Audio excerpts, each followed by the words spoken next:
Hi friends, welcome to orange kitchen. இன்றைக்கி நம்ம பீஸா எப்படி செய்யறதுன்னு பார்க்க போகிறோம்.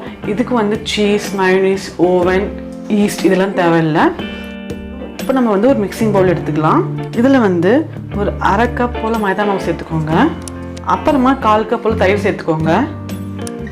நல்லா கெட்டியான தயிராக இருந்தால் எடுத்துக்கோங்க. 1/4 டீஸ்பூன் போல் பேக்கிங் சோடா, 1/4 டீஸ்பூன் போல் பேக்கிங் பவுடர், கடைசி ஒரு சிட்டிகை போல் உப்பு சேர்த்துக்கோங்க. சேர்த்துட்டு இப்போ நம்ம இதெல்லாம் நல்லா பிசைஞ்சிடலாம். தண்ணியில் எதுவும் சேர்க்க தேவையில்லைங்க, இந்த தயிரே போதும். இப்போ இது மேலே கொஞ்சமாக மட்டும் எண்ணெய் மட்டும் சேர்த்துக்கலாம். சேர்த்துட்டு ஒரு டைம் நல்லா பிசைஞ்சிட்டு ஒரு 15 நிமிஷம் போல் நல்லா ஊற வச்சு எடுத்துடலாம். இப்போ இது 15 நிமிஷம் போல் அப்படியே இருக்கட்டும். இதுக்கு நடுவில் நம்ம ஒயிட் சாஸ் ரெடி பண்ணிடலாம். ஏன்னா நம்ம வீட்டிலேயே செய்கிறதுனால எந்த விதமான சீஸ், மயோனீஸ்லாம் சேர்க்கறது கிடையாது. அதனால் நம்ம வீட்லேயே ஒயிட் சாஸ் ரெடி பண்ணிடலாம். இப்போ ஸ்டவ் ஆன் பண்ணி இந்த மாதிரி பேன் எடுத்துக்கோங்க. இப்போ நம்ம இதில் 1 டேபிள் ஸ்பூன் எண்ணெய் சேர்த்துடலாம். அப்புறமா 2 டேபிள் ஸ்பூன் மைதா மாவு சேர்த்துக்கோங்க. இது நம்ம 1 நிமிஷம் நல்லா கிளறிட்டே இருக்கலாம்.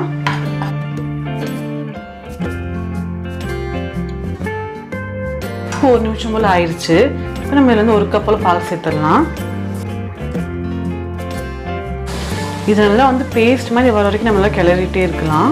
எந்த விதமான கட்டி இல்லாமல் நல்லா உள்ள கலக்கி விட்டுட்டே இருங்க.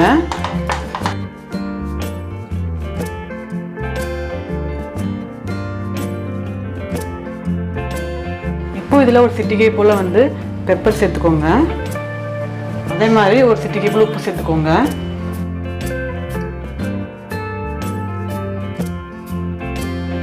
பார்த்தீங்கன்னா இது ரெடி ஆகிறதுக்கு ஒரு 2 நிமிஷம் போல் ஆயிடுச்சு.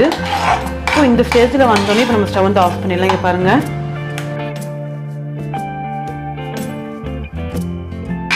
ஸ்டவ் ஆஃப் பண்ணிடுங்க. இதனால கம்ப்ளீட்டாக ஆறட்டும்.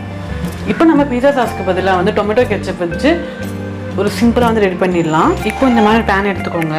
இப்போ நம்ம இதில் 2 டேபிள் ஸ்பூன் எண்ணெய் சேர்த்துடலாம். அப்புறமா இப்போ நான் இதில் ஒரு 3 பல் பூண்டு இந்த மாதிரி குறுக்கிய நறுக்கி எடுத்து வச்சுருக்கேன். அரை தக்காளி இந்த மாதிரி குறுக்கிய கட் பண்ணி எடுத்துக்கோங்க. அப்புறமா ஒரு பெரிய வெங்காயம், மீடியம் சைஸ் பெரிய வெங்காயம். இப்போ நம்ம இதெல்லாம் சேர்த்துட்டு நல்லா வதக்கி விட்டுடலாம்.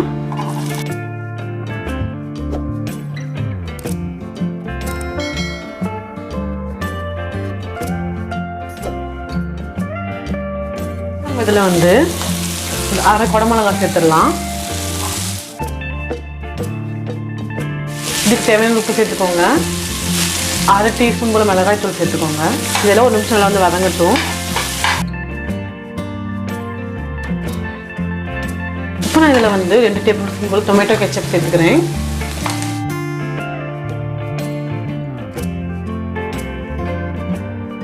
சேர்த்துட்டு நல்லா மிக்ஸ் பண்ணி விட்டுருங்க.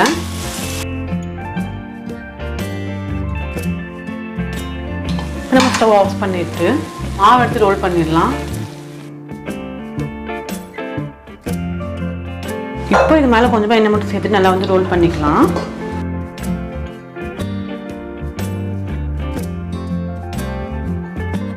இப்போ லைட்டாக ஒட்டுது அப்படிங்கிறனால நான் கொஞ்சமாக மைதா மாவு மட்டும் எடுத்து அப்ளை பண்ணியிருக்கேன்.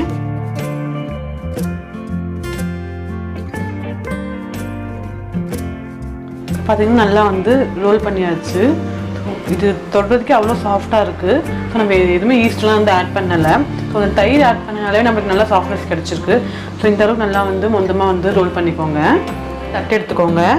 இப்போ நம்ம அதில் ரோல் பண்ணி வச்சுருக்க மாவை இப்போ நம்ம சேர்த்துடலாம். இப்போ இந்த மாதிரி ஃபோக் ஸ்பூன் வச்சு இப்போ நம்ம சும்மா கொத்தி விட்டுடலாம். இப்போ இதில் நம்ம இது ரெடி பண்ணி வச்சுருக்கோம். இப்போ நம்ம சேர்த்துடலாம். எல்லா பக்கமும் ஸ்ப்ரெட் ஆகிற மாதிரி அப்ளை பண்ணி விட்டுக்கோங்க. ஒயிட் சாஸ் சேர்த்துடலாம்.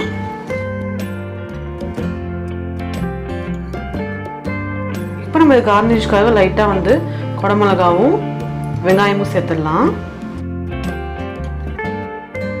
இப்போ இது மாதிரி லைட்டாக சில்லி ஃப்ளாக்ஸ் மட்டும் தூவி விட்டுருங்க.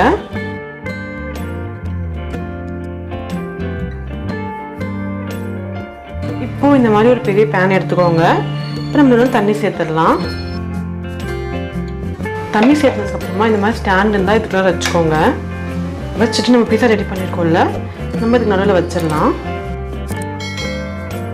ஸோ லோ ஃப்ளேமில் ஒரு 10 நிமிஷம் போல் இதுலேயே மூடி போட்டு மூடி வச்சுருங்க. 10 நிமிஷம் போல் லோ ஃப்ளேமில் எல்லாம் வேகட்டும். இப்போ 10 நிமிஷம் போல் எக்ஸ்ட்ரா எனக்கு ஒரு 5 நிமிஷம் ஆயிருக்கு. இப்போ நம்ம ஓப்பன் பண்ணி பார்த்துடலாம். பீஸா ரெடி ஆயிடுச்சு.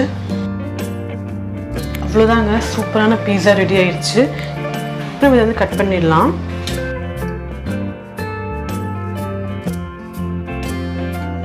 அவ்வளோதாங்க, சூப்பரான பீஸா ரெடி.